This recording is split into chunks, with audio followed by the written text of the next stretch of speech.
Hola a todos y bienvenidos. Hoy nos vamos a sumergir en la vida, en la obra de una de las artistas más icónicas del siglo XX, Frida Kahlo. A ver, es una pregunta que va directa al corazón de su leyenda, ¿verdad? Cuando miramos a Frida Kahlo, ¿qué vemos exactamente? ¿Un icono de la moda? ¿Una pionera feminista? ¿El símbolo de todo un país, de México?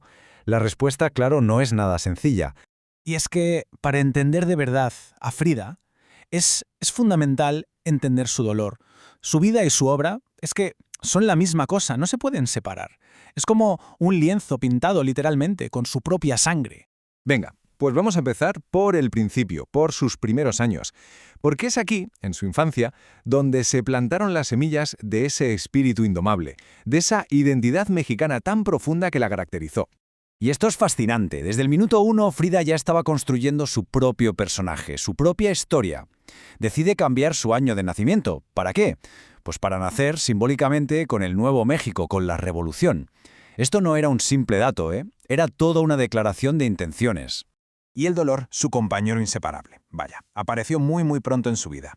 La polio no solo le dejó secuelas físicas, la marcó también socialmente. Le enseñó desde bien pequeña lo que era sentirse diferente, vivir con una fragilidad que la verdad ya nunca la iba a abandonar. Y ahora llegamos a ese momento, el momento que lo cambió absolutamente todo. Un instante de una violencia brutal que le destrozó el cuerpo, pero que, paradójicamente, fue el nacimiento de su vocación como artista. Esta fecha, el 17 de septiembre de 1925, queda grabada a fuego en su biografía. Un día cualquiera que de repente se convierte en el punto de no retorno. Y ojo, que tenía solo 18 años. Es que las lesiones son casi imposibles de imaginar. La lista es de verdad un testimonio escalofriante del trauma que sufrió. Su sueño de ser médica, claro, se hizo añicos. Pero fue ese accidente el que la obligó a mirar hacia adentro, hacia sí misma. Y esta frase es que esto es Frida en estado puro, poética, cruda, brutal, sin ningún tipo de filtro. Consigue transmitir la violencia de lo que le pasó de una forma que ningún informe médico podría jamás describir. Y aquí, justo aquí, es donde nace la pintora, atrapada en corsés de yeso, con un espejo que su madre le colocó sobre la cama. De repente, su único universo era su propio reflejo. Y en ese reflejo vaya si encontró su tema, el tema más inagotable de toda su carrera. Pero el dolor físico pronto encontraría un eco, un reflejo, en el torbellino emocional que supuso su relación con el gran muralista Diego Rivera. Una historia de amor, tan colosal como sus dos protagonistas. La madre de Frida, por lo visto, lo tuvo claro desde el primer momento. Es que eran opuestos en casi todo, en la edad, en el físico, en su forma de entender el arte. Él pintaba la historia de México en murales gigantiscos para el pueblo. Ella, en cambio, pintaba su universo interior en lienzos pequeños, muy íntimos. Esta cronología lo resume a la perfección, ¿verdad? Un ciclo constante de pasión, de creación conjunta, de traiciones demoledoras y de una reconciliación que parecía siempre inevitable. Y lo más importante es que cada uno de estos momentos, cada una de estas crisis se plasmaba directamente en su obra, de una forma increíblemente honesta y cruda. Entonces, el punto clave aquí es que el dolor más insoportable, como fue la traición de Diego con su propia hermana Cristina, no la destruyó, hizo algo con él. Lo canalizó, lo transformó en una de las representaciones más potentes del desamor que se han pintado jamás.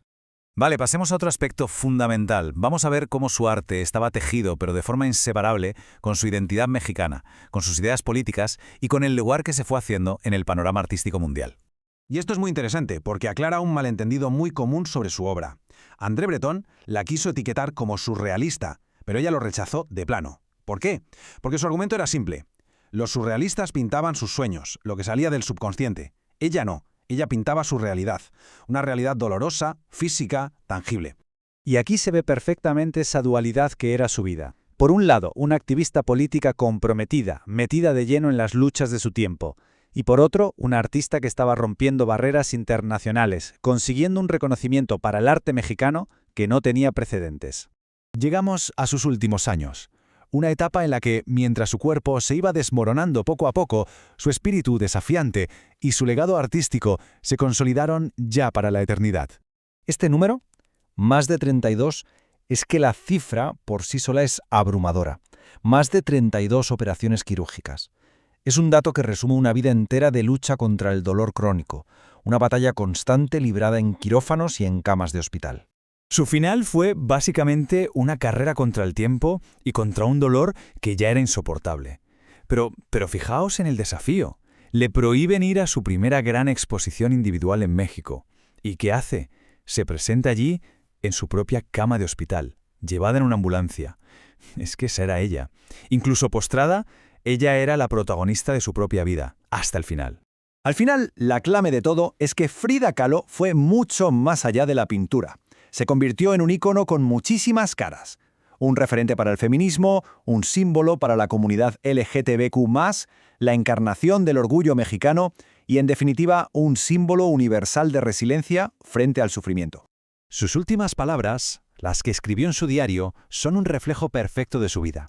Una honestidad que desarma, una aceptación del final y, sobre todo, un cansancio inmenso después de toda una vida de lucha sin tregua. Y al final, esta es la gran pregunta que nos deja su vida y su obra. La gran paradoja de Frida Kahlo es esa: cómo del sufrimiento más profundo, más íntimo, puede nacer un legado universal de fortaleza, de autenticidad y, por encima de todo, de belleza.